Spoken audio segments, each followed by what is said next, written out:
Une centaine de femmes des 10 grandes agglomérations et centres économiques de Brazzaville et Pointe-Noire ont participé à une consultation nationale des femmes exportatrices de la République du Congo ce lundi 28 juin 2021 à l'hôtel Saint-François-de-Paul à Serac de Brazzaville.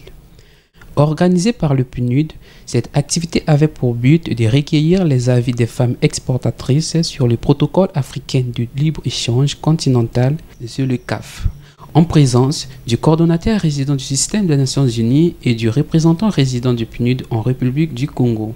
Prenant la parole tour à tour, les deux personnalités précisent le but de cette cérémonie. Le présent atelier a pour but donc de recueillir les contributions des femmes exportatrices congolaises et celles actives dans les échanges commerciaux inter-États sur cet accord. Et aussi l'atelier permettra aussi d'analyser les opportunités et les défis que pose la mise en œuvre de la ZLECAf au Congo et aussi de formuler des recommandations pertinentes qui seront prises en compte dans le cadre de l'accord du protocole continental.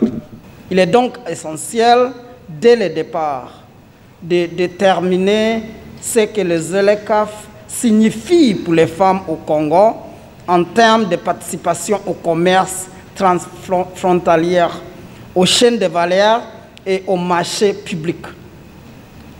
Le potentiel qu'elles représentent pour les femmes et les contributions que les femmes peuvent apporter à la promotion du but et des objectifs de la ZLECAf. Il va sans dire que l'entrepreneuriat participe grandement au processus de réduction de la pauvreté dans le monde. Un rapport de la Banque mondiale montre que les femmes en Afrique sont plus susceptibles que les hommes d'être entrepreneurs et que les femmes représentent 58% de la population entrepreneur dans le continent. En se rapprochant des participants, Madame Ombe Marguerite, présidente de Santé et Nature Moringa, n'a pas manqué de s'exprimer.